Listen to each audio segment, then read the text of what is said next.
the live audience and the recorded audience, I thought of sharing something very important. And let me begin with, when you have an attachment trauma educational lens and you have a steady self-image, and so those who are embodied self-leaders, we use mindset practices, we use journaling, and it is thanks to the self-regulation skills in our social engagement system that those practices are brought forth, using them effectively. So here's the deal though, I have the lens, attachment trauma educated, I have the nervous system capacity, and I have that lived experience. The mystic spiritual aspect of who I am, for those who are regulars, doesn't make it more special or different. Actively, what's beautiful about those who live a life of meaning and connection beyond the soul self is true spirituality is all about restored embodiment. Although our lovely collective is still divisive, and that's why we're going to use some examples. One particular question I answered today on a subreddit group is where I'm going to integrate that answer, and I'm actually also going to, if I can get the pictures, bring it to us. But to let me to straightforwardly answer the, do you hold yourself accountable for self-regulation skills? If you have the lens, with all the information that is online, everyone has a lens, but do you also have the capacity? And that is where you'll know that you have the capacity when, if you wake up at 2 a.m. in the morning and you are using the inner growth mindset practices that we've discussed, the journal prompts also. So check out PayHip. If you're new, you don't know, that's where I have bundles for people who are embodied self-leaders. You can also subscribe to Substack. There are a lot of ideas I have going on here, but I digress. Like a mechanic will check the car and he's an expert in it, you will know how to be self-regulating if you have it. The problem, and it's not really a problem as much as it is an observation, is that there are people, both professionally and personally, spiritual, scientists, all arenas, emotional immaturity, and that's also another angle I want to come in. So I get irritated with any of that which is epistemically lazy, manipulative, and a dysregulated nervous system. And so for the longest time, we've been talking about how every year, from the spiritual perspective, ascension, expansion, from the personal growth perspective, you continue to become more of you.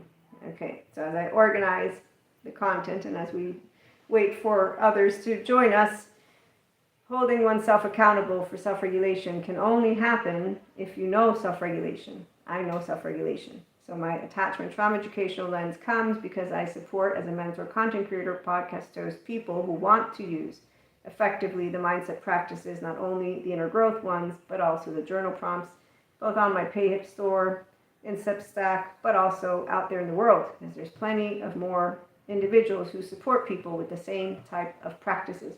Why do they only work if you take self-regulation seriously? Because this is where lovely Bezel Vanderkolk, as he pointed out in an interview, he says, a person who's dysregulated, they don't know the difference.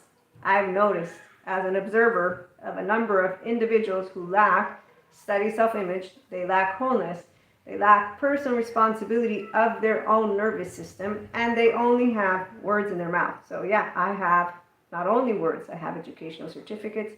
I continue to add to my certificates, but you know what I know about these certificates? If I find a quote-unquote naysayer, someone who has not only knee-jerk reactions, but is actively continuing to use their nervous system, which prioritizes predictability, mine does, so does yours. Mine knows steadiness, and in fact, stability comes from repetition. So the PayHip bundles are for uncertainty to steadiness over and over and over again. I don't suffer it, I don't struggle, I don't get fatigued. It's because I have self-regulation. That's because I have a whole self. And so I work with Maria's personality patterns, Maria's temperament, Maria's 1 to 16-year-old, all my child parts, and when they come up, I know they come up, and I don't hide them. They have no shadow. I have no shadow to blame. I'm not Peter Pan who's trying to chase my shadow around, and I ain't following Wendy around and the Lost Boys.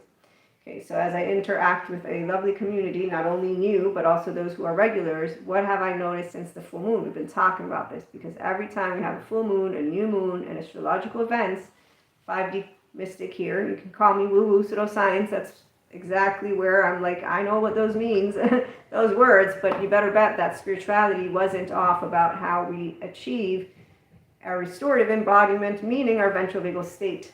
But they are off on the stories of where they're creating a bad group, and that's why the 4D collective, who I do know who those individuals are, meaning the collective as a whole, as well as 3D, they actively don't take accountability for self-regulation. Okay, so I know self-regulation, and when I'm in the presence of dysregulation, thanks to my capacity to hold space for Maria and to notice my effective realism when I'm active, I'll be able to regulate, differentiate, and continue interacting with another human being. In fact, self-sovereignty is this, but above all, this is called love-based leadership, or at least that's what I've been using.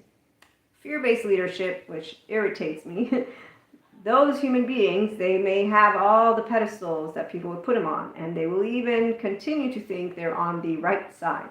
What I know is that our world's chaos and rigidity comes from those who embody that same chaos and rigidity and that push-pull dynamic of those who are emotionally unavailable, which is not sexy at all. In fact, emotional intelligence is sexy, which means you have two sides of the brain. So with that being said, when you hold yourself accountable for self-regulation, I understand from the attachment trauma education that I got to support more personal growth. Number one, I'm not the therapist, but I'm a great supporter of the good ones, and that's why I keep bringing it in. The two, being able to know that some people, no matter what I will say or you will say, whether I say it right or wrong, if they have a knee-jerk reaction and just say, no, we don't like any of it, I leave it alone.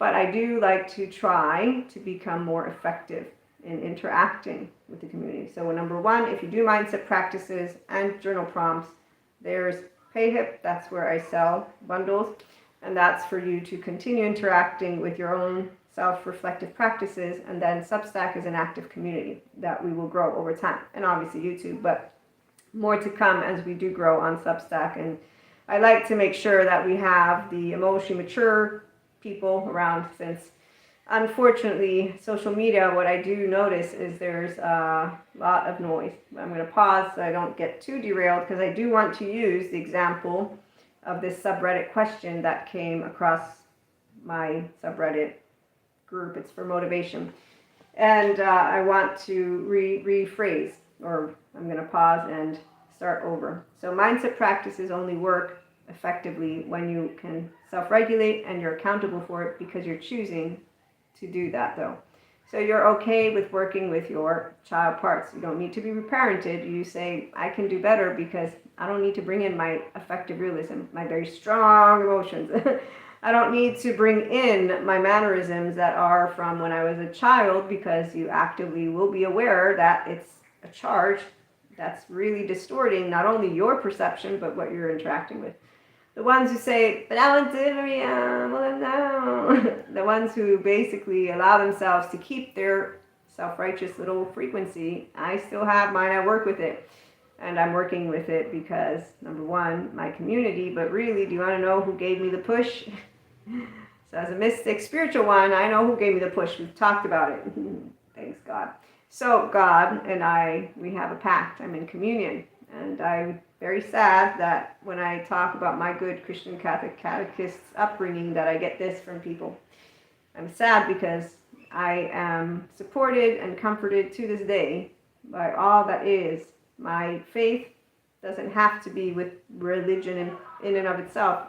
I don't find it controversial to talk about religion and spirituality, but I don't have a charge against the mistakes of my ancestors, of ignorance. I am, if anything, aware of exactly what the casting of a stone is. So, and leave that alone for a minute so I can stay practical.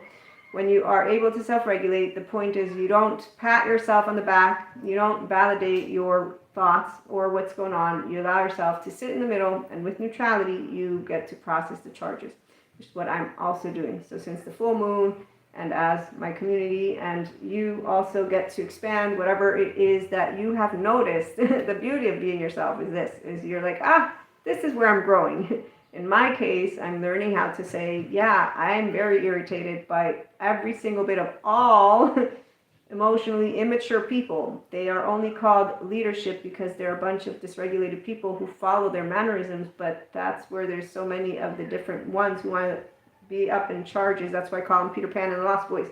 So they'll say, no, mindset works for everyone. And I'll say, sure, if you want to keep on using distress, neuroception, Dr. Inge Pegan, as she points out, motivation is not what's going to get you over the hump, nor is mindset, and I understand those words. So somebody who does take themselves seriously will take self-regulation seriously. They will become accountable. When they're ready, they will be able to join us and know why mindset works, and journal prompts, and why we grow more blissed out, and how their human makeup is made for restorative embodiment. So the saddest thing of all for me is that God has made us perfect. Those who want to keep ancient stories alive seem to have not noticed that they are not doing anyone any service. So emotionally immature people follow each other around.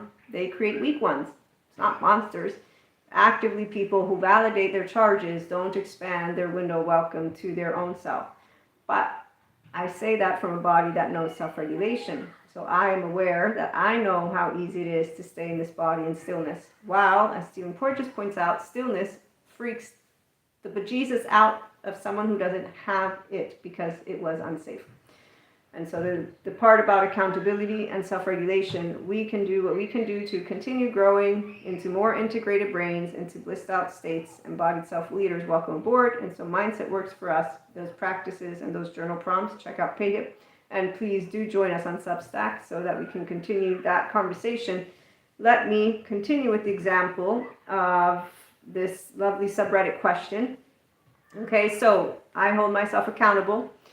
That's for self-regulating. That's for telling you all, yes, my irritable butthole comes up, and I plan on continuing to work on it because that's going to help me to continue to be a person who welcomes everyone instead of sounding like a little judgmental asshole, which I know the right and the left, but I try. And so yes, God, he's the one who's like, okay, if you don't understand, here, let me give you a nudge. And it's a very soft nudge. The reality is, if you don't ignore yourself, the nudges are always soft. It's what motivates you to be the best version of yourself. But here's where, when you have a whole self, and so all of my mind, all my thinking is only Maria's voice, meaning when I'm contemplating, when I'm channeling, that's a whole different story, but it's not a voice. It's an energetic imprint. It's like a perfume. So, but again, I keep interacting. That's how I do things with stories. What I was trying to get to is when I hear people talking about them having different voices, different states of self, arguing about each other and with each other, I don't have that. I have all of myself gets along. And we don't yell at each other and call each other name. I just can tell which one of my child parts are up because of the charge. So they have that same age group. So it's fun to be here to say, like a mechanic is an experienced of the machine, I'm experienced of my self-regulation skills from the social engagement. I do know panic attacks. So I also know when freeze response comes up, and I know how to breathe, even though I forget. Let me breathe right now. Okay, so I can tell you with my human lens, yep, I see you. And I know exactly what it's like to work with your nervous system. I don't know what it's like to have yucky thoughts, mean thoughts towards yourself. And that makes me sad for people, but I'm happy that all the good therapists are helping people to heal that. So I am actually quite excited for all of those who will use mindset practices the right way as they gain ownership of their self-regulation skills, and then they choose to maintain accountability. And so self-regulation, responsibility. And when we meet dysregulated, we know that emotionally immature people will continue to believe they're fear-based leaders who create followers, but we won't be convincing them because they're already defensive. And so here I'm going to now segue into this example. Again, if you do like journal prompts and mindset practices, and if you know people who use them effectively, share with them the link to the PayHip store and Substack and YouTube and TikTok. Okay, so Neil deGrasse. Anyone know him? I'm sure you do. He's amazing. I love the man. And I make fun a lot. I'm like, I know, Neil, you might make fun of me, but I'm okay with that because I definitely appreciate his brilliance. So as he points out, science is true whether you believe in it or not. then, as he also points out, the less connected you are to what is objectively true, the less likely you are able to make decisions. And that will be decisions that can benefit your life, the life of your family, even civilization itself. Now, as a person who's grounded in reality, this is where my cherishable beliefs, they can all be falsifiable. But one thing that's not falsifiable is the data that's being presented. Those who have argumentation against the polyvagal lens, the interpersonal neurobiology lens, and or everything that is body and brain coherence, anyone who again has an attachment trauma lens and is self-regulating will know why. We don't need anybody to explain to us more than what we already have. A handful of data will be enough to actually notice push-pull, emotionally unavailable people who are on a high with low dopamine hits and adrenaline, and they have a story, which is why Peter Pan, Lost Boys, Wendy, that's what I compare it to. Worst case scenario, Pinocchio on the island doesn't get off. It's very sad. But meantime, Neil deGrasse also points out finding objective truths, knowing how to communicate them effectively is important. He has a whole course on it. And I'm like, it does not mean that those people will actually believe you because we got flat earthers. So belief, I don't believe in evil, no, because I see that people are dysregulated when they have stuff going on that can be healed. And here's where I'm maintaining my stance, because from being the child of God that I talked to you guys about in the beginning to just being a human who has the logic and the data, everyone can access themselves and be here with us with emotional stability. It might be dangerous, but they can all do it. And so nobody has to stay dysregulated. But that is that. When you make a wish upon a star, makes no difference who you are. That's where the wish of every person who is accountable and regulating, we all want, and attachment trauma educated, like my courses, we all want everyone to jump on that bandwagon. And we see the ones who don't. And so, Neil deGrasse points out, you can learn enough about something to think you're right, but not have enough of the information to know you're wrong. Then he also goes on to say how a skeptic who's unsure of things, if shown enough data, will be proven wrong and they will change their mind. And I say, well, there's some fallacies there. Because what I know is if the person lacks the self-awareness, accountability, regulation skills, disregards that they're epistemically lazy, that they follow around those who give them half the information and that talk shit about the other information, and they have no way to notice themselves, and they're dysregulated, so they're attracted to push-pull dynamic, I don't know, because you know what I get told? I find it hard to believe that my first years of life. That's how someone will interact with information that is beneficial to them. So I can be effective, I can understand, I can talk, but as long as they disregard, someone can notice you're dysregulated, but you won't unless you take it seriously, for trauma education. And so that's the part of why this person that I'm not gonna name them, I don't even know their name, but on subreddit, they posted this question, how to actually become more attractive according to science. And I'm going to see if I can get the pictures. Here we go. So they introduced their credibility, their accountability. Okay, I studied attraction research obsessively for 6 months. Obsessively, that's whenever we use words. Anyone who's obsessive, I mean, I know that I'm all in when I do things, but others would say I'm obsessive, but here's where, to me, words can be used in so many ways, but there's a difference. If I have a self-regulating body, then they will not become obsessive. They will be of habits, and that's why it's easy to break habits. So mindset works. In fact, for those of us who we're self-regulating, we take it seriously, we're accountable, we know what it feels like to be in eustress. That's the good stress. And so with the restorative embodiment, we create good resilience. And this person mentions nothing about regulating your nervous system. So I'm not going to read all of it on the live. I might have an extended later that's recorded, but that way don't keep you guys too long. So studied attraction research obsessively for 6 months, read dozens of peer-reviewed studies, analyzed data from evolutionary psychology, interviewed behavioral scientists. Here's what actually works based on legitimate science rather than opinions. Okay, so this in and of itself, epistemically lazy, because sure, you might have done all that. You said, what, you done deal? So that's why Neil deGrasse, not that you watch my content, but the skeptic and the presenting, this human being thinks they know all of it now.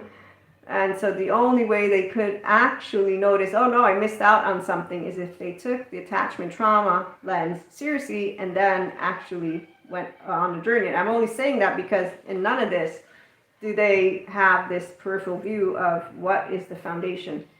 And so, in fact, let's see, they have start with in the biological foundations. I was hoping to find something on nervous system regulation or secure attachment category, or the styles. Instead, nothing. Physical health, they talk about reproductive fitness, and so they're talking about that type of biology. Sleep quality, which, by the way, sleep, your nervous system also has everything to do with it. And again, if you don't know self-regulation, you may think that you know how to sleep, but reduced chronic inflammation. Okay, so enough about that. But the person continuously goes through an entire list of all the things that work, and nowhere did I notice nervous system self-regulation skills. And so I interjected with this. I said great outline and info, because obviously I saw a lot of good points. A lot of people were chiming in. Hi. So I am sharing with the audience. I'll give you a recap. They got to hear some funny stories. When you hold yourself accountable for self-regulation skills, and that's nervous system stuff, and therefore you can have inner talk, mindset works, because you're allowing yourself to pursue personal growth. And if you do also spiritual growth, they're one and the same. And then right now I'm answering, thank you, I'm answering a question. Well, I was looking at a question that I got from Reddit to try and give an example of how the person, they did 6 months of research, they listed a number of items to how to actually become more attractive according to science.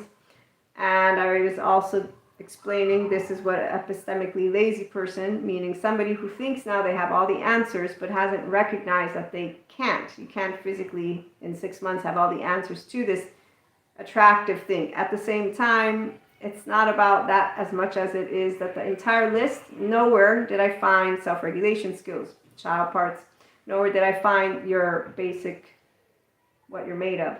And so I also compared the attachment trauma education lens, when you have a steady self-image, to one that is of a mechanic who knows how a car works well. And so our body works well when we can self-regulate. When you're accountable in that, you will use mindset practices and journal prompts effectively, which, by the way, you can check out my PayHip store. There's bundles there, and Substack.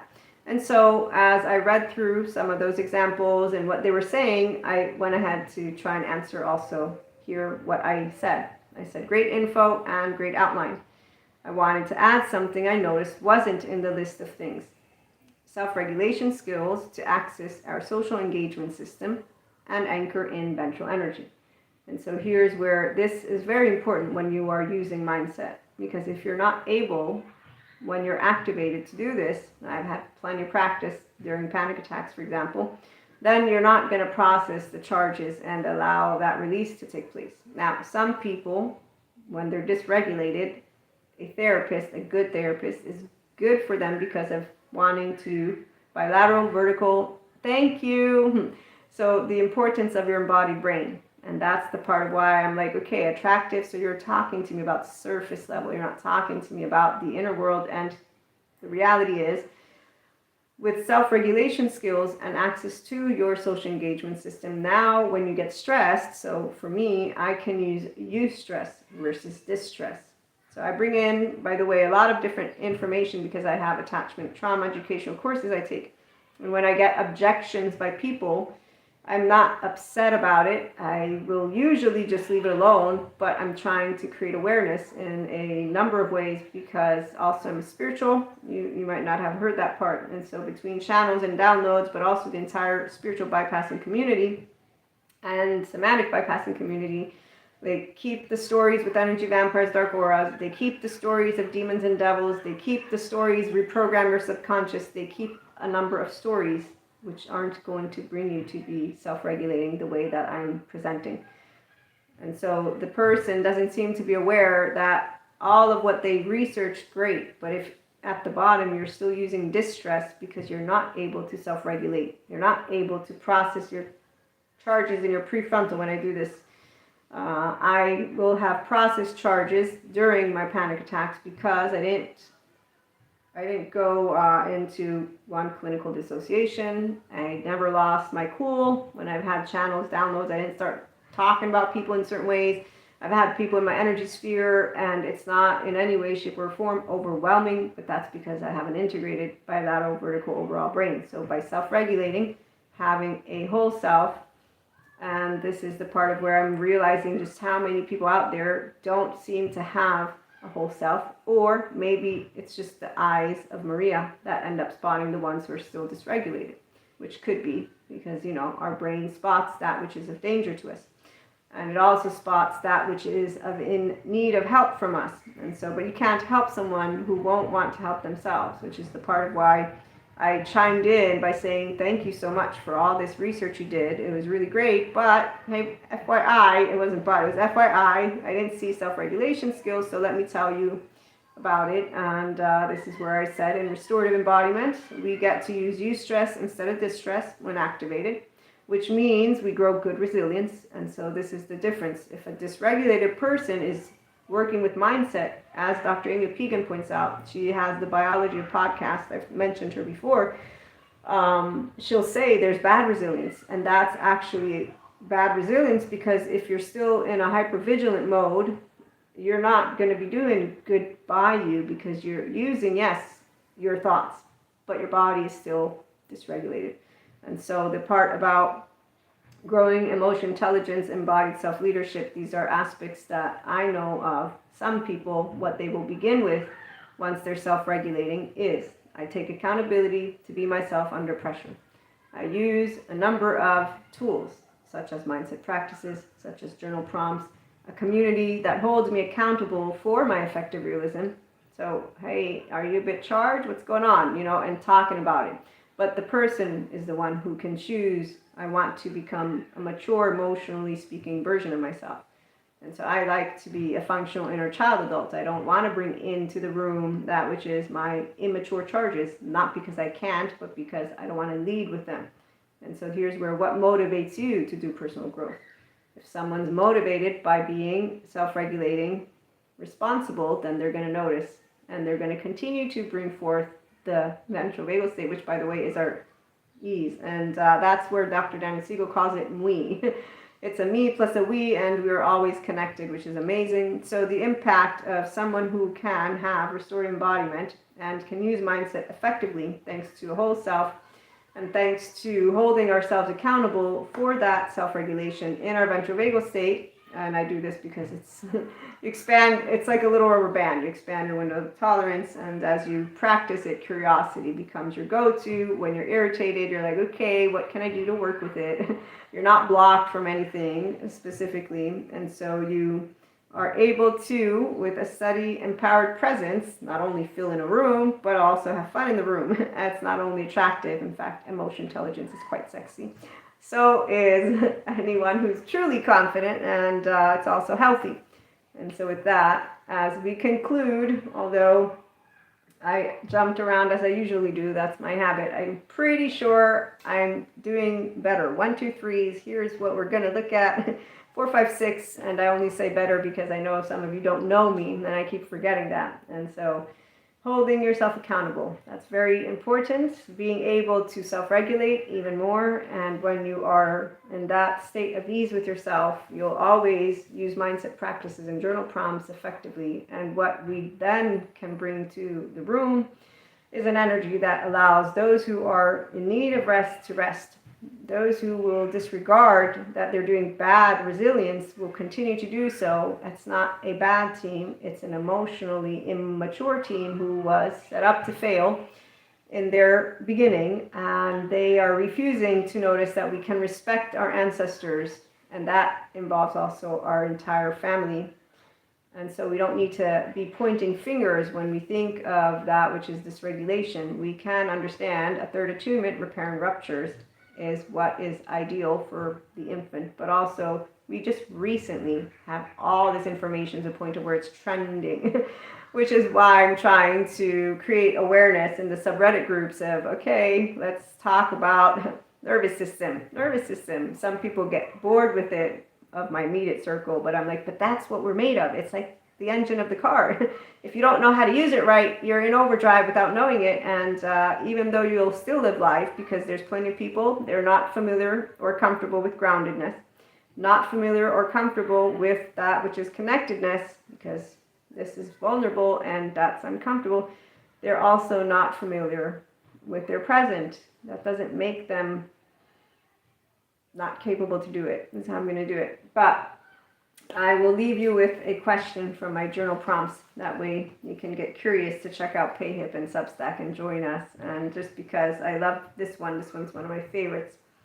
How has my ability to create steadiness from uncertainty helped me to stay true to myself, to help others in need, and to expand humanity as well as accompanying it towards its own evolution? And I'll have some extendeds maybe later on. In the meantime, again, check out PayHip for journal prompts, mindset practices. Let any of those who you do know have a steady self-image to know, one, how to actually become more attractive. Yes, besides what this human being listed, get yourself self-regulating, get all those child parts taken care of, become at the very bare minimum functional adult. And then if you do want to enjoy functional child adulthood, that means 3-year-olds, 16-year-olds, grown-ass people with their prefrontal having a good time. And that's because they all play. All of my child parts are with me. And so it's fun to be around people who are epistemically curious, disciplined, diligent. They have a funny bone. They don't take things personally. They know about objective truths. They also know about subjective reality and subjective opinions. And so if we find ourselves with people who don't know how to have fun, we leave it alone. They can share what their thoughts are, and we will be good listeners. And in the meantime, we will also be good thinkers, because we'll let them speak. And you know, the nice thing is, even if they might not live their highest potential in this lifetime, we will still get to know them, their fake self, the facade, like my facade friend. And they are clowns, that's for sure. But if you establish a good enough relationship, which reiterating healthy boundaries always works, you still get to meet some of who they are. And whenever that higher self of theirs connects, you get to actually hear their wisdom. So, you know, at the end of the day, keep on allowing yourself to be you under pressure and self-regulating. Integration, you're going to be a safe haven, secure base for someone out there that will allow your work as a person to support shining a light on our human potential, which is infinite. And it is amazing. I get the best of all worlds. I get to have the attachment trauma education lens, plus the personal growth lens, plus the spiritual lens, plus I keep learning lens. And therefore, I'm going to have some more stuff for you. As always, thank you for stopping by, and thank you for sharing. It means the world to me. Have a good one.